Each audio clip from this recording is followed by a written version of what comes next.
Hello, my name is Andrew Palillo, and I am the Director of Member Strategies and Solutions here at the Federal Home Loan Bank of Boston.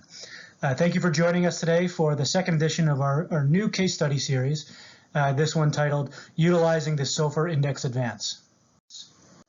So today what we're going to do is walk through some of the details of how to use the SOFR-Indexed Advance and run some different scenarios and see how this tool can be a useful way to check off a number of different boxes all at the same time. So we're going to be funding at the short end of the curve. We're going to try to mitigate some repricing risk. And most importantly, we're going to save on interest cost and provide some relief to cost of funds, which is much needed in this current environment. So the first thing we're going to do is start off by looking at a price comparison of the SOFR-Indexed Advance versus the traditional short-term advance that many of you are familiar with, the classic advance. So in this particular instance, what we're comparing is the 1-month classic advance, that's the blue line up top, versus a 3-month maturity SOFR-Indexed Advance, that's the green line down on the bottom. So where the classic has a fixed rate and is a bullet structure, the SOFR-Indexed Advance is a little bit different in that it's a floating rate advance, and the rate is going to adjust daily based off of the level of the SOFR index plus a spread that is predetermined and locked in at the initiation of the advance. So what we're looking at here is from the period from May to August, the rate on a 1-month classic advance versus what the initial rate would have been for a SOFR floater initiated on that very same day. So in a few slides, we'll get to how the rate changes once you get past day one. But what you can see here is that going back over the last 3 months, the SOFR floater has pretty consistently been a cheaper alternative versus the classic advance. So that differential at times has been pretty substantial as well. It's averaged about 10 basis points, but it has gotten as wide as 16 basis points. And given that right now we're in a 0% interest rate world, that differential of 10 to 15 basis points can be pretty impactful versus if we were in a higher interest rate environment. So now that we've mentioned how there's two components to the rate on the SOFR-Indexed Advance, you have the index level for SOFR, which is going to adjust daily. And then you have the spread, which is locked in at initiation. So while on the previous slide, we saw that the all-in rate for the 3-month maturity SOFR floater, where it's been of late, here we're going to break it down and see how the individual components contribute to that all-in rate. So for example, if you look to the bottom left in dark blue, that first data point right there is going to be what the index was for SOFR back on May 13th, 6 basis points. If we go to the top left, we'll see the first data point in green there, 28 basis points. That was the spread for a new 3-month SOFR advance that would have been initiated on that day. So the all-in day one rate is going to be the 6 basis points plus 28 basis points, and we get to a all-in rate of 34 basis points. If we move forward 1 week, the index moves down to 1 basis point, and the spread on a new 3-month SOFR floater was 25 basis points back on that day. 25 plus 1 gets us to 26 basis points, and that was the all-in rate on that day. And May 20th, that was interesting because that was the date that we had referenced on the previous slide, where the differential between the SOFR floater and the classic advance was at its widest of 16 basis points of difference. And in fact, we had an above average number of members who were able to take advantage of the SOFR floater on that day, recognizing some of the relative value that was there. So as you get past the first 2 weeks, you begin to notice a little bit of a trend. So the SOFR index, the blue line, starts to drift a little bit higher from that low of 1 basis points up towards 13 basis points in July before settling back into the 9 basis points range. But balancing that out was the fact that spreads for new advances kept tightening. So as the index was going a little bit higher, spreads on new advances were tightening. So they had a little bit of an offsetting effect. So quickly, it's important to emphasize why tightening spreads and what that opportunity presents is something to focus on. So advance spreads, especially on the short term, tend to be relatively stable over time, but they do fluctuate. So the band that they float in tends to be very narrow, usually within just 5 basis points or so. But in periods of high volatility, much like we saw back in March of 2020, they can occasionally move much more than that. That's that spike in the green line towards the right-hand side of the screen.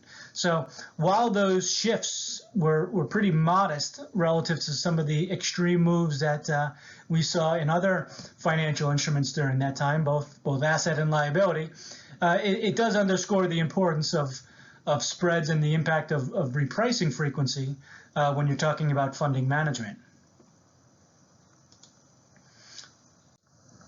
So earlier we had pointed out how the SOFR floater differs from the classic advance in that it has an adjustable rate. So what we want to do now is look at a real life example and see how taking a SOFR floater back in May would have fared on a 3-month horizon, and we're going to compare it versus a strategy of taking a 1-month classic advance and rolling it over for that same period of 3 months, which is rolling short-term advances is a strategy that many members utilize as it fits in well to the overall balance sheet approach. So the chart on the left, if you look at the green dots, those are the actual daily rates that were accrued in the SOFR floater starting from back in May. The spread on that advance was assumed to be plus 28. And we see those 3 solitary blue dots on the top, and those are the rates that you would have paid on every month to roll over the classic advance. So you can see the first data point there.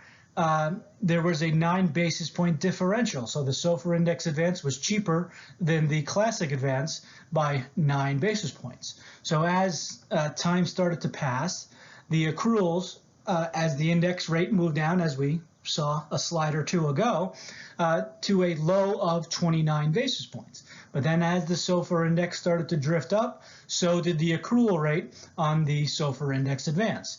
And it's interesting to point out, in the middle of July, as the accrual rate rose, it never even reached the rate that was being paid on any of the competing 1-month classic advances. So it shows you that margin of safety that was available on day one.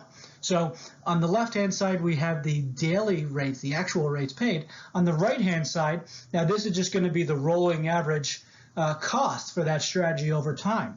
So what we can see that effect, that even though the SOFR-Indexed Advance cost went up as the accruals went up, we can see when we get to the end of the 3-month period that on the rolling classic strategy, the blue line up top, the weighted average cost wound up to be 43 basis points, whereas the SOFR-Indexed Advance proved to be a cheaper option, 7 basis points less at 36 basis points.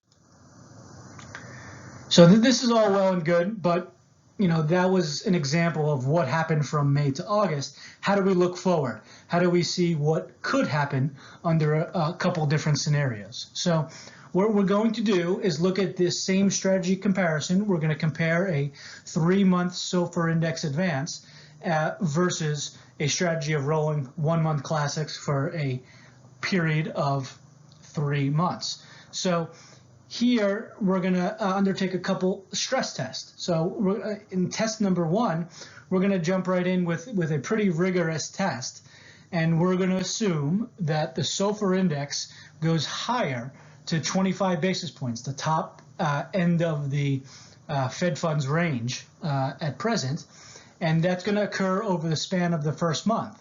And while this is happening, we're going to assume that Treasury bill rates, which are a key determinant of classic advance rates, we're going to assume that T-bill rates are unchanged. So aside from those rate changes, or the unchanged in the case of the T-bill, we're going to apply some further rigor to this test and assume that classic advance spreads will actually tighten by 5 basis points. So when we look at the month-by-month interest cost, as well as the accumulated total cost, what we see is that the SOFR-Indexed Advance has an advantage in that first month, coming in slightly less than that first month for the Classic Advance. But in months 2 and 3, the Classic Advance outpace the SOFR-Indexed Advance because the SOFR index has gone higher and the advance spreads have allowed the Classic Advance cost to tighten. And we can see all the way to the right that the strategy of rolling 1 month Classic Advances under this stress test proved to be a cheaper option by about 6 basis points, 38 basis points versus 44.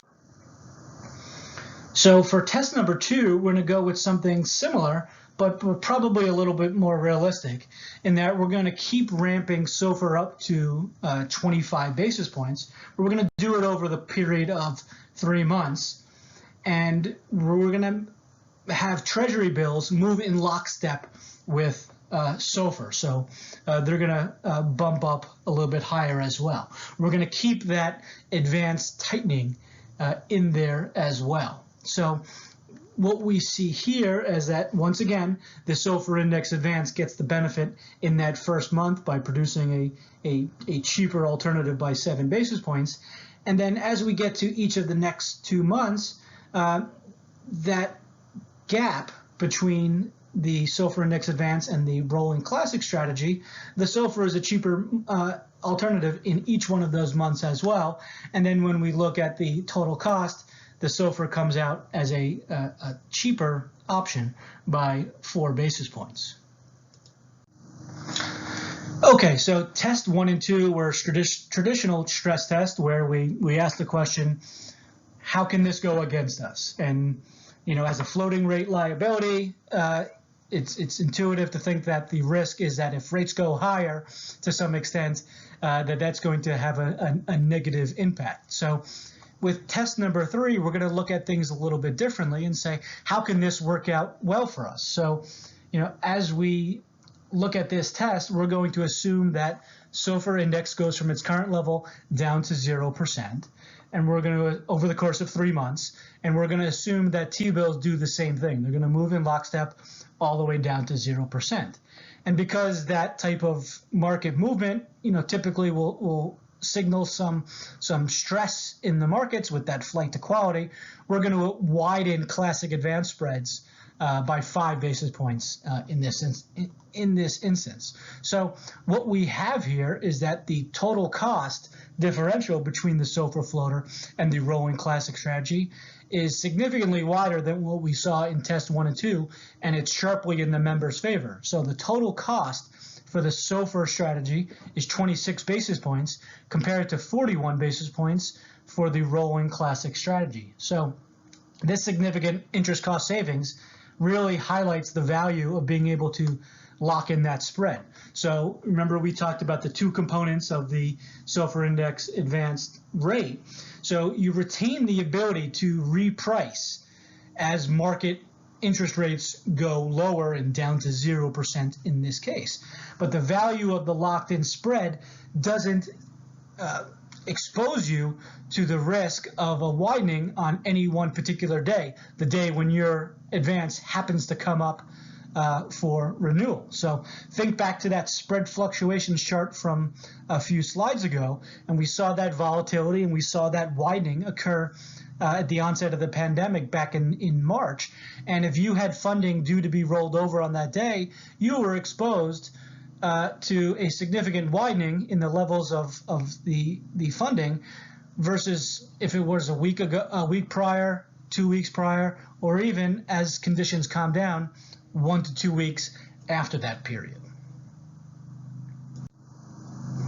So to wrap things up here, hopefully you were able to get an idea on how the mechanics of the SOFR-Indexed Advance works, and also how some of the current market conditions present some opportunity for some pretty significant cost savings versus some other short-term advanced solutions. So importantly also, we saw not just how it looked in a snapshot today, but how the different strategies performed under a range of scenarios, testing the exposure to both rising and falling rates, as well as widening and tightening advance spreads. So I think the net result here is that it shows us it can be a pretty useful tool in the toolkit, and most especially in these conditions where margin is under pressure from both sides of the balance sheet, and every basis point counts that much more. So, from an operational standpoint, you may have noticed from the daily rate emails that we've been offering advance specials on the